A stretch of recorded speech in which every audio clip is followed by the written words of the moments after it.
Radio Outcast is a mystifying, gunslinging podcast for mature audiences. Content warning. This episode contains depictions of guns halfway through the episode, which may be upsetting for some listeners. We encourage our listeners to prioritize their safety before venturing ahead. Thank you.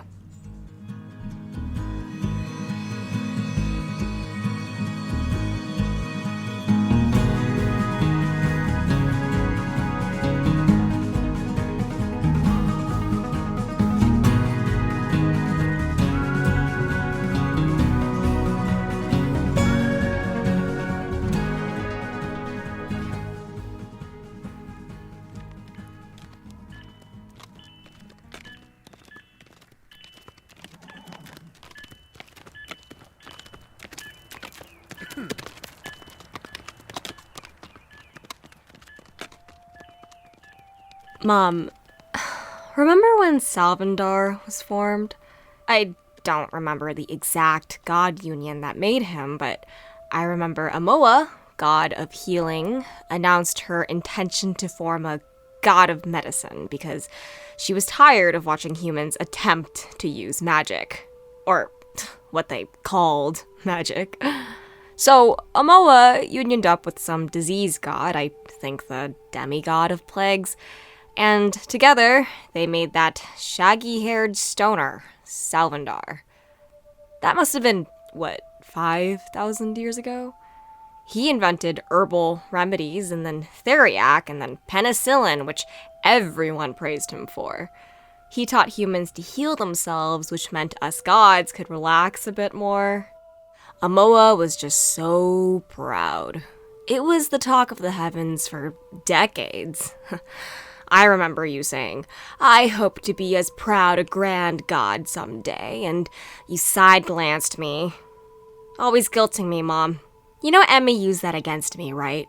She brought it up every single time I hesitated to make a union with her. Oh, but wouldn't the alt mother of communication be so aesthetic to finally have a grand godling? Ugh, whatever. It's been weeks since I've arrived in this sweltering place, and you haven't responded to a single prayer. Not a peep. But you know what? I think whatever god made air conditioning, that's who we should be promoting. Ever since I became humanly corporeal, I've been sweating my entire ass off.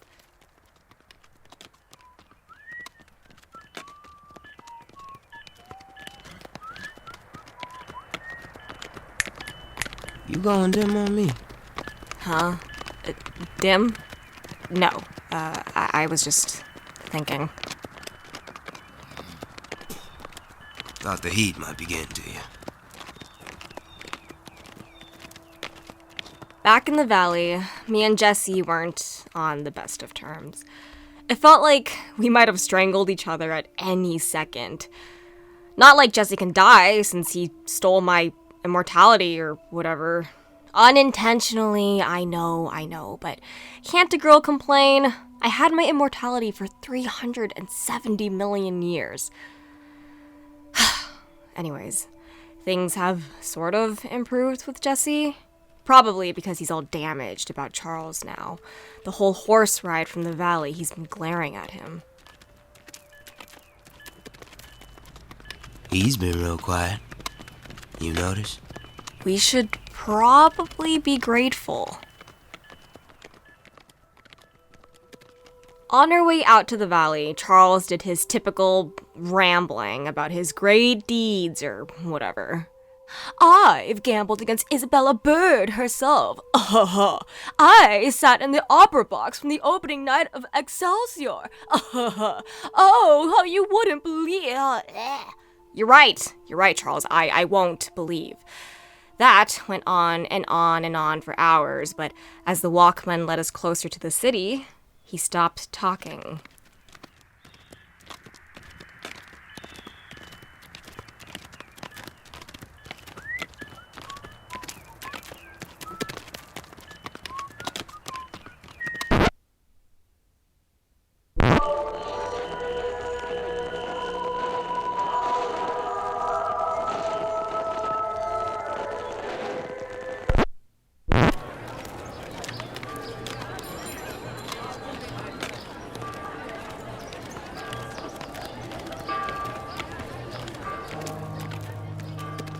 home. A malignancy. No matter how I wish it from my world, Salt Lake City thrust itself back upon me. And I decry that putrid city with every groove of my soul, but not aloud. Now, I do this in silence. I could never publicly denounce such a place, for it beat me to the punch. Is that a cigar shop? Oh, look! A shoe emporium? Oh, and a theater. I haven't been to the theater in ages. Oh, and a hat boutique. Hey, don't they barter these days? Let me see what I've got. A rock from Enchanted Mesa. Some pocket lint. Ooh, there's my lightning bolt earrings, but I'm never selling those. Wait, where's my hair scrunchie? Did I leave it back in the heavens? No, wait, don't they barter these? It seemed our friend Helix hadn't seen proper civilization in years, as if starved for kinetic energy. How I wish we were in Philadelphia or perhaps Baltimore so that I might have shared such euphoria. But no, as we trotted down Main Street, I shadowed my face, I kept myself small, just as I used to as a boy. Well, don't see a tower nowhere. Tallest building is out over there, but that looks like some sort of cathedral. That's more like a castle. What the hell is that? I thought kings and queens weren't a thing in America. Not in the traditional sense.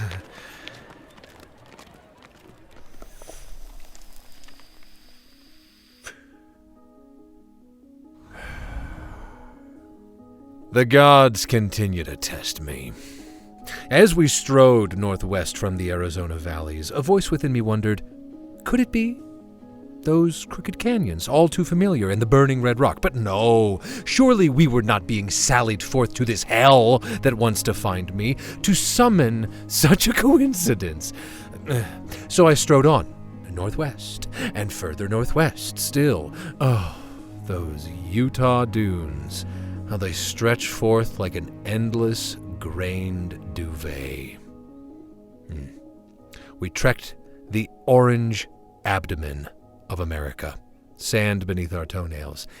80 miles out from Salt Lake City, Sonny pointed straight toward her, and I submitted to fate's eternal humor. Charles, check that machine. Let's see if we pass that tower. Later. We must run an errand first. You sure it's we, or is it you? 'Cause I've got no errands. The revenant cowboy knows to suspect me of concealing something. No doubt he is a survivor through wit and reflex.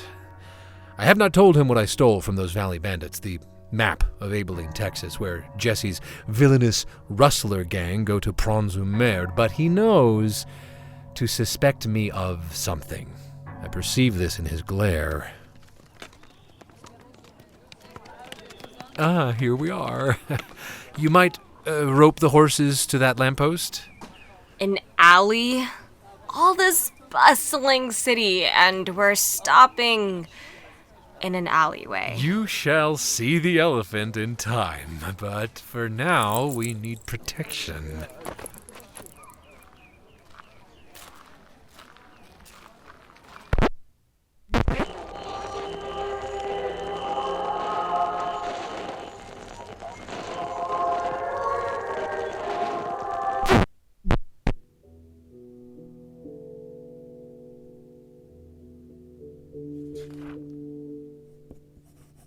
Only a few sorts of man, I figure.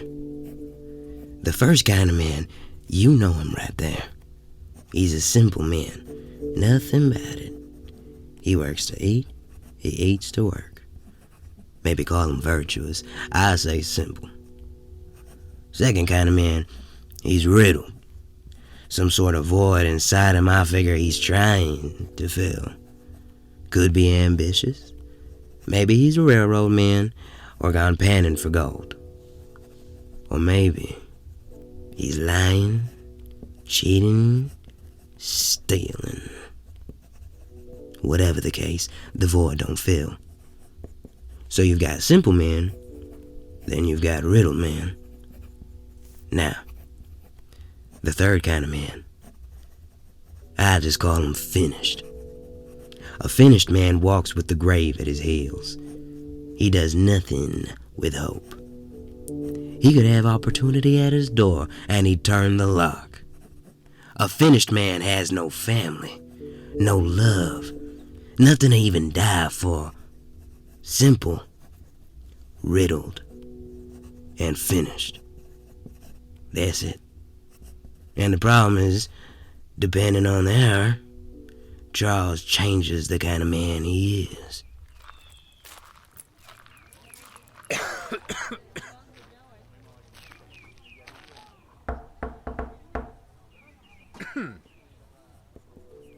Coffee man brought us to a back alley door. No doorknob or handle. Just a wooden slab in the middle of a brick wall. Nothing right and good ever came from a hidden door. I got enough trouble, Charles. What's this we're getting into? If you wish it, you can wait out here. I'll only be a moment.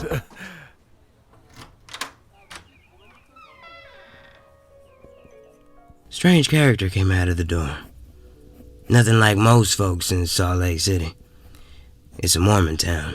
Folks keep conservative. Don't dress for the eye. Gray skirts, gray suits, gray faces. And if they ain't Mormon, then it's a new railroad brought some workers over from China and Japan.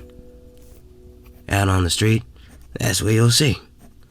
Half the folks in conservative wear, half of them in cinder-marked railroad fits. But this strange man at the door, I had nothing. Big old beard, had a mulberry coat on with a gold pocket square.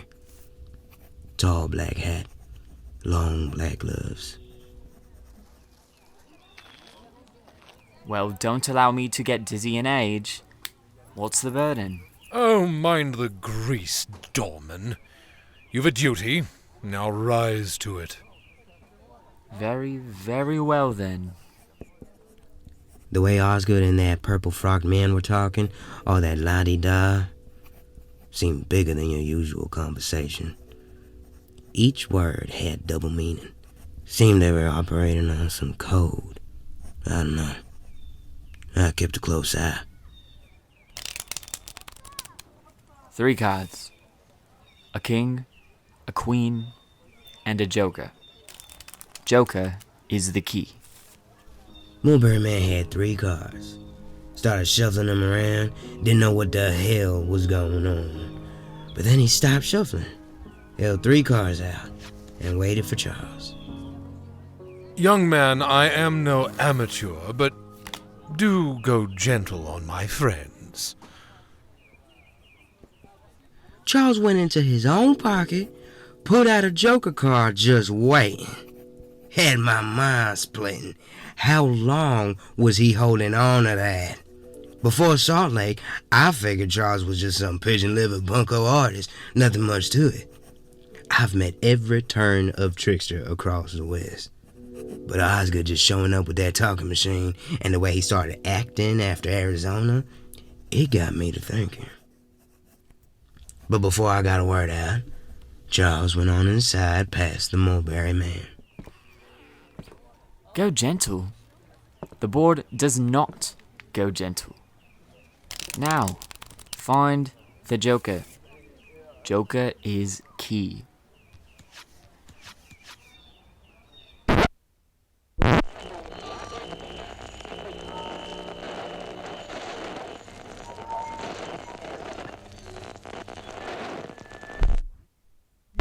I don't mean to shit talk the entire global human population of 1887, but I really miss normal people. Really, I shouldn't have found myself in some weird alley watching a fake British dude do card tricks to let me and my friends inside some shady bar or whatever. Actually, now that I think about it, 1987 New York City wasn't all that different. Just saw you swap cards. You hit the joker in your left sleeve. Ah, and so you succeed with the sharp-eyed route. You may enter. Jesse gave me a parting glance before going off into the bar. Then I was face to face with this bushy, bearded, fake British dude. Was he an actor out of work? Who knows. He showed me the cards and then shuffled them. Then he held them up.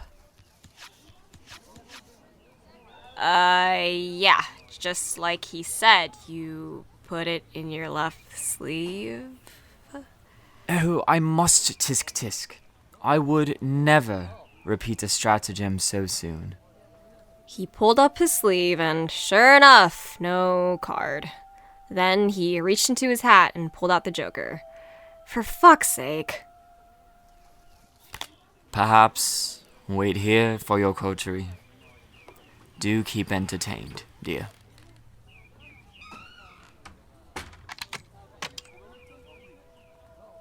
Yeah, there was zero chance I was gonna stand around in some creepy alley waiting for them. So I did what I would have done in 1987. Followed the noise.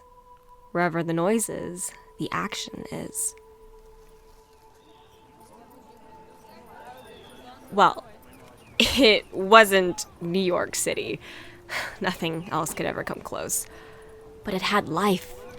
Laughter, chatter, arguing, humming, doorbells chiming. A huge portion of Godness is literally just people watching, and I hadn't played spectator in so long. I walked out into the alley onto Main Street and stood there spinning around learning about Salt Lake City through all of its sounds. Some man buying feathers for his pillows. A mother and a daughter planning a painting session near the lake. A group of immigrant rail workers strolled by, and thanks to the all languages power I picked up at the Arizona Tower, I heard them talking about some sort of demonstration. Right down the road, apparently. Exactly what I needed. Group energy. I made my way down the sidewalk, unbothered by all the looks I got because, well, I'm barefoot and in tattered clothes. It was hard not comparing Salt Lake to New York. I'd hear a door chime and turn around expecting to see some fresh-to-death fashionista strutting out. Instead, it was another lady in a gray dress, another dude in a round black hat. Here, everyone wanted to just blend in. The only thing I want blended is my makeup. All I wanted was to run up to some random Mormon lady, grab her hand and say, "Follow me, let's go shopping. You're having a fashion emergency, but hey, I can heal you." Come on, I'd wind her up in a rose-colored dress to bring out the color in her cheeks, put on some major drama shoulder pads and a mega bright lime belt with a matching hat, and she'd look like a fresh tomato, you know? I'd walk her out from the store and say, "Break the sidewalk, stomp it," and I was just so out of my element. But hey, at least it was a city. In front of the theater I saw earlier, there was a crowd of 20-something people walking around in circles and chanting. They had signs painted with shit like, "No Satan in our city," and "Magic possesses our babies." Seems like human protesters never really update.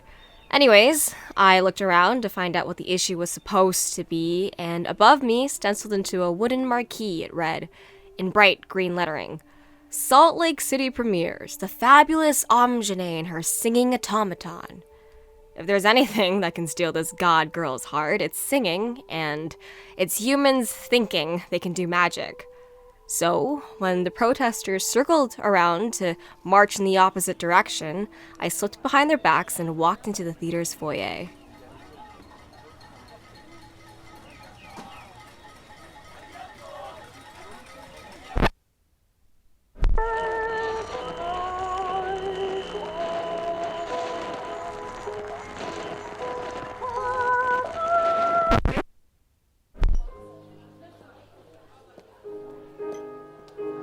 City of salvation. City of obedience. 40-some years ago, a bushy-bearded prophet led his people out from Illinois. But, in truth, they were driven out. When they eventually trekked into the Salt Lake Valley, they said, this is the right place. Now, of course, in those times, Utah was beyond the United States territory, so these latter days imagined an independent haven. Something to call their own. But what do I know of America?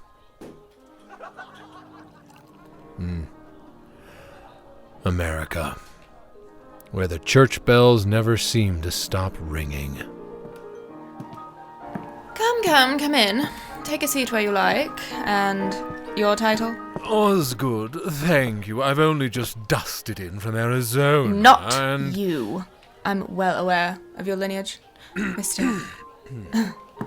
Osgood. I mean to introduce your nervy friend here to the den of the trade. Now, though I expected the cowboy could pass the doorman's crude test, I hadn't believed he'd have any interest in trailing me. Now, surprising it was to discover Jesse at my side. He examined the tea and cigar lounge with trepidation.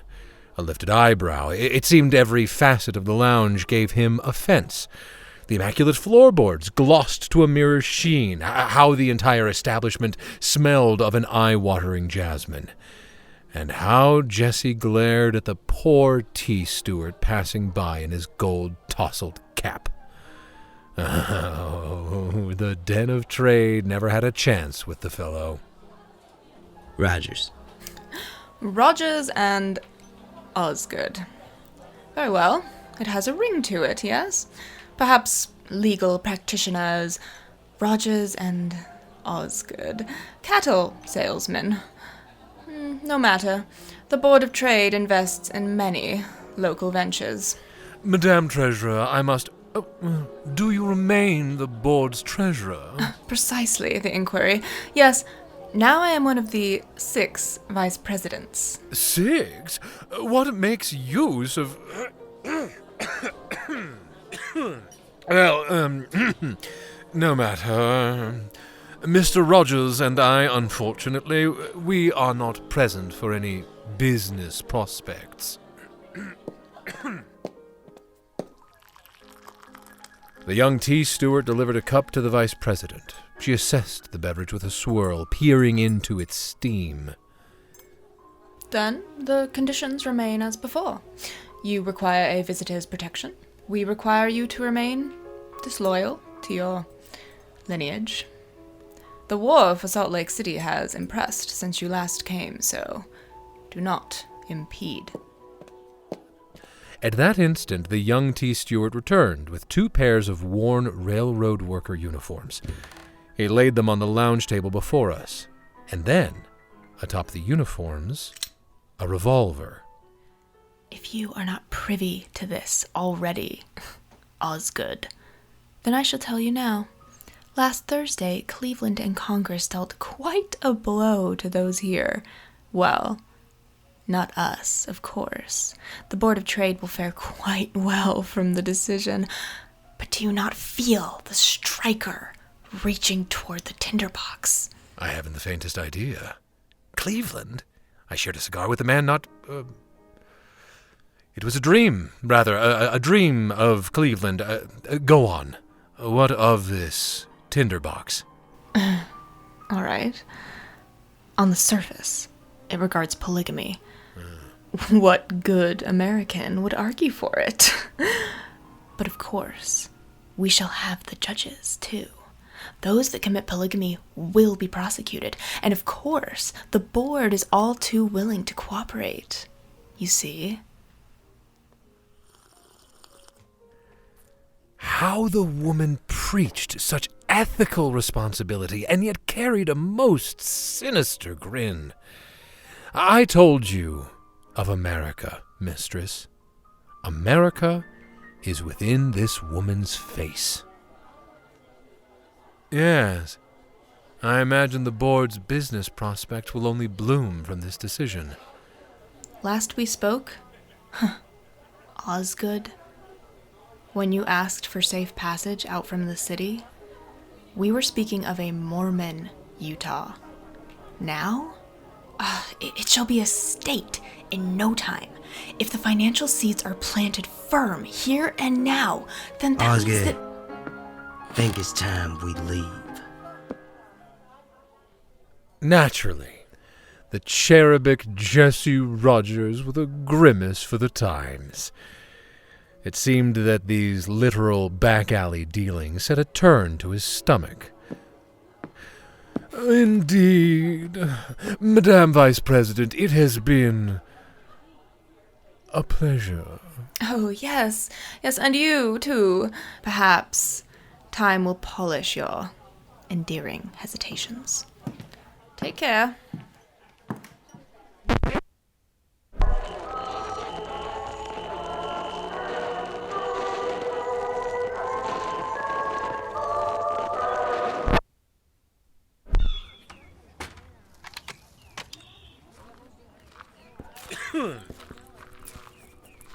A snake in plain sight.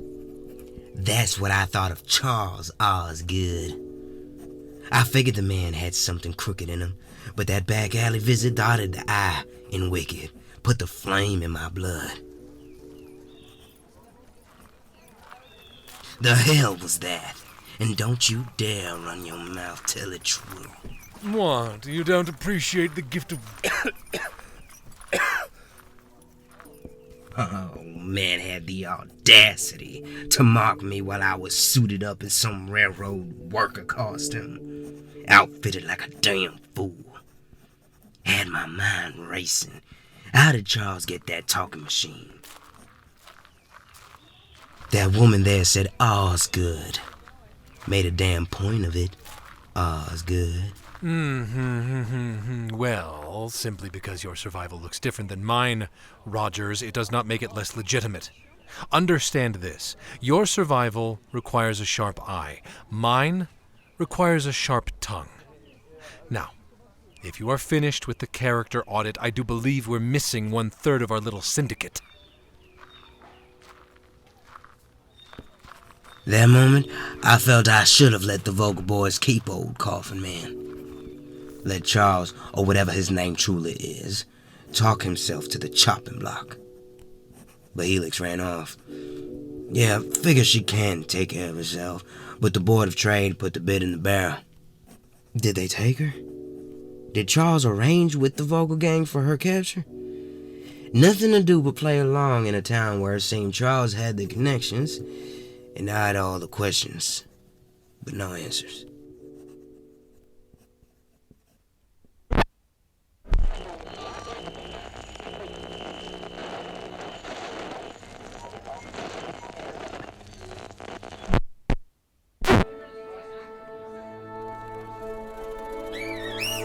You feel it too, Coda? Gods, my blood is buzzing already.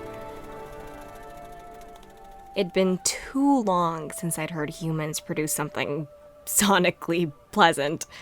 All those tens of millions of years ago, after you decided to form me, you taught me. When humans speak, when they sing, even when they weep, it's all in worship to you.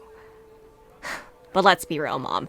95% of human noise is disgusting. Off-pitch, shrieking, redundant, and when they were still in ape form, before they started organizing music, gods, I kept my heaven's door shut for a couple millions of years. But it's that 5%. Those rare times when humans come close to magic, when their drums or voices reach everyone up in the lounge halls of the heavens, and the sound is just so alive.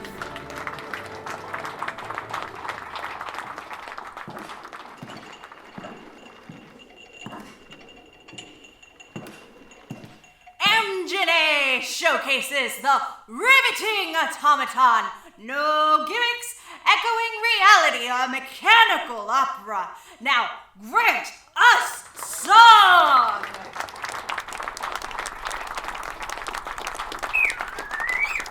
They all talk like that. Makes it more mystical, or whatever. divine energy, surreal energy, robotic energy, energies together, one. Bring energies unsung, sing energies divine.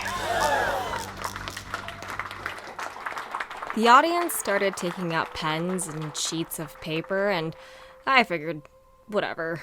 Humans have the weirdest rituals, and that's the byproduct of way too many gods, in my opinion.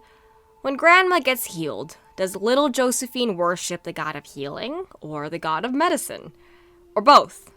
Or does she worship the god of diseases for relaxing a bit? Or the god of death for not signing Grandma's name to a scary long scroll? See, this is why Earth has made so many frickin' religions with contradicting god models. And yeah, I could go on about this forever because, well, it literally has gone on for forever. But as you say, Mom, it's all a part of the natural process.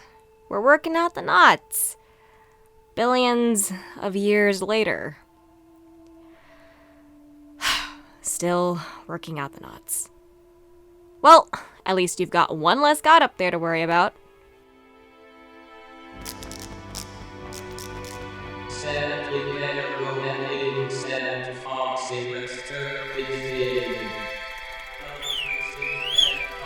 Coda, no one goes to an opera to think about the words.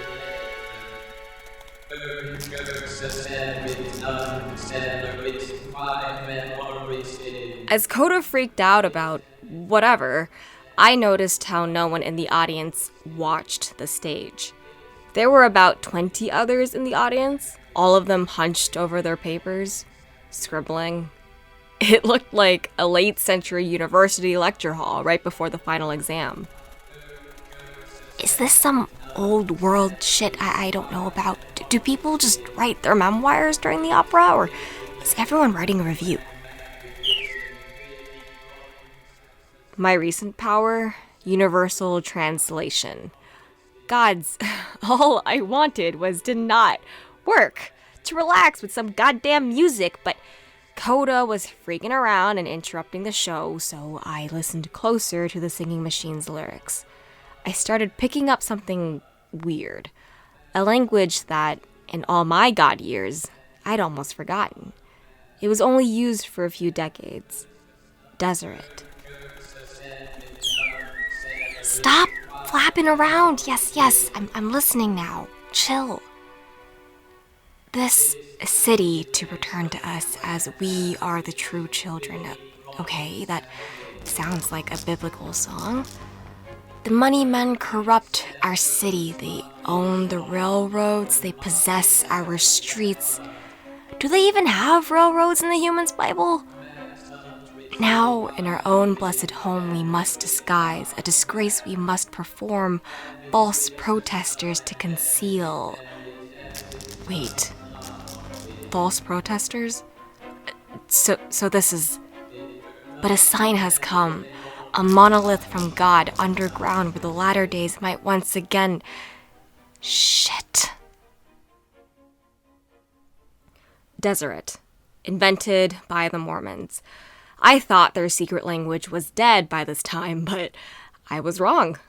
At that point, I knew I was an interloper. When I stood up, no one bothered looking. They just kept writing, translating, probably preparing to pass messages along to friends and families. Something was about to happen.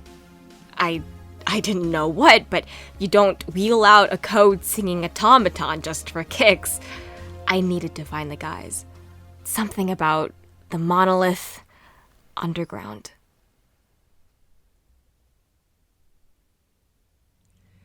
Radio Outcast was created by Maria Fernanda Vidaurrazaga and JT Lachausse and produced by Hughes, starring Jay Duong as Helix, Ivory Amor de Francisca as Jesse Rogers, Daniel A. Stevens as Charles Osgood, Griffin Otto Deniger as the Mulberry Man, Ann Hughes as the Vice President, Daniel Sotelo as Coda, and Maria Fernanda Vidaurrazaga as the Fabulous Amgine. This episode was written by JT, directed by Fernanda, with dialogue editing by Anne, sound design by JT, and music by Samuel Kinsella. Just a quick update, folks. Radio Outcast co-creators, myself and JT, were invited onto W. Keith Tim's show, the first episode of, to talk about Radio Outcast. The episode was released a few days ago, actually, on Halloween. The first episode of is an occasional podcast about audio drama and the creative process, hosted by W. Keith Tims. In each show, he listens to the first episode of an indie audio drama, then has a discussion with the creators about the show, their methods, their struggles, and their successes. It's really a great conversation for anyone interested in storytelling and creativity, and with so much talent and variety out there, you're sure to find your next favorite audio drama by listening. I personally for sure have. During our interview with Keith, JT and I discussed the characters of Radio Outcast, Outsiders in the Gilded Age, music, Samurai Champloo, and how working on this project has helped strengthen our friendship. I also want to take a moment to thank all of you, seriously, who helped show your support last month by voting for Radio Outcast for the 2021 Audioverse Awards. We really appreciate your support and hope that you continue sticking with us for the long run. As always, you can find us online at radiooutcast.com or follow us on Instagram at radiooutcastpod and Twitter at radio_outcast. If you like what you hear, let us know by listening and reviewing on Apple Podcasts, Podchaser, or Good Pods. It helps us reach more listeners and gives us a chance to see what you all think of the show. If you'd like to help us grow, consider becoming a patron at patreon.com/radio_outcast. Our patrons get access to behind-the-scenes material, original scripts, and bonus content, including a letter from Miss Marigold to her sister detailing the fate of one young girl, and text messages between the gods. If you become a patron at the Coda tier for as little as $1 a month, you too could get a very, very, very special shout out at the end of our episodes, like Alan L. You remember our rumored opera singer? Well, I heard that the Fabulous Amgine singing automaton's voice was largely inspired by his. Andy S., that preacher from Lone Flats, I heard he has a brother this way about in Utah who is mining for silver. Andy has not heard if luck has found his brother yet, but I heard that it was Andy's kindness and prayer that helped his brother make it all the way into the crossroads of the West. No Mate sure has seen a lot in her travels west, but none quite so breathtaking as the pink sunset tucking away into the horizon behind the latter day's temples while the city lights gleam gold and a train whistles in the distance. Before becoming an undertaker in Lone Flats, Daniel W. was a gambling man. Rumor has it he once won the suspenders off of a man of high esteem who deals with the Den of Trade during a wonderfully exciting game of poker. Aaron B. is said to have transported 50 banned books into the city of Salt Lake, mostly dime novels, and made quite a pretty penny from the contraband. The wide-eyed and young Sebastian found himself stuck in Salt Lake City one day after exiting a train headed east to stretch his legs and missing his ride. Stephanie C. has spent the last 5 years conducting trains across the Pacific Railroad. Her favorite restaurant is in Salt Lake City and serves the best coffee along the rail. Chelsea S., traveling fortune teller, once read a young man's fortune, a friend of the man who now calls himself Charles Osgood, and saw empty teacups in his future. She offered him a sad smile. Lisbeth S. has traveled far and wide, long enough to know how to deal with a broken wagon wheel in the middle of nowhere better than most. She helped the Fabulous Amgine years ago when they broke not one but 3 wagon wheels. Sarah F. spent a week painting the sights of Salt Lake City. She left the city with 15 finished landscapes. Fearless Lila once stole a bar of silver and 3 bags of coal from a wagon marked Salt Lake Mining. Sadly, she missed the crate beside it, carrying 20 whole bars of silver and a few uncut gems. Melissa L. can always deliver the greatest gossip. She told me that the favorite son of some big shot in the Mormon church was caught not only gambling, not only reading contraband novels, not only drinking, with capitalists, but also speaking on more than one occasion with a dandy of certain proclivities several years ago, and has not been spoken of ever since by his family. Truly a scandal. Patricia D. once worked in the mines for a brief stint, but was run out of town by the Den of Trade when they found several pieces of jewelry and fine china missing from their property. Physics once purchased a puppet from the Fabulous Amgine, a prototype of the singing automaton, to display at his saloon. Its ghastly eyes spooked the clientele so badly it has since been incinerated.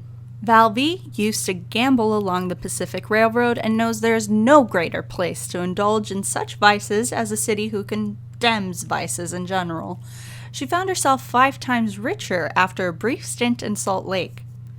Consuelo Yu, my dear mother, she once knew the Fabulous Amgine long ago in their youth. She says that the Fabulous Amgine was quite obsessed with tinkering and things in the way of technology. The last she saw of the Fabulous Amgine, they were traveling north to meet Edison and ask for a job. Juan Aurelio P. is responsible for setting up the contract smuggling contraband books, arms, and even drugs in and out of Salt Lake City. You need a contact in the underworld, he's got it. Rax W. once found themselves stargazing in a field and fell asleep. They don't know it, but the moment that they woke up, the last rail was laid down in Salt Lake City. Susan D. has a lost love in Salt Lake City, a beautiful bronze statue that once fell from her wagon and was later picked up by a person traveling west to seek their fortune in the mines. Marcos L. pilfered jasmine incense from a member of the Den of the Trade when he was asked to leave an exclusive party. Patrick C. was once invited to a tea party hosted by the Den of Trade to showcase his marvelous juggling abilities, but declined when he learned it was all the way in Utah. Kyrie O. claims to have come up with the word Deseret as a child far before she came to learn that it was already claimed by the Mormon Church. To all of our patrons, thanks again. We appreciate you, we love you, we can't get enough of you, and to everyone listening, safe travels.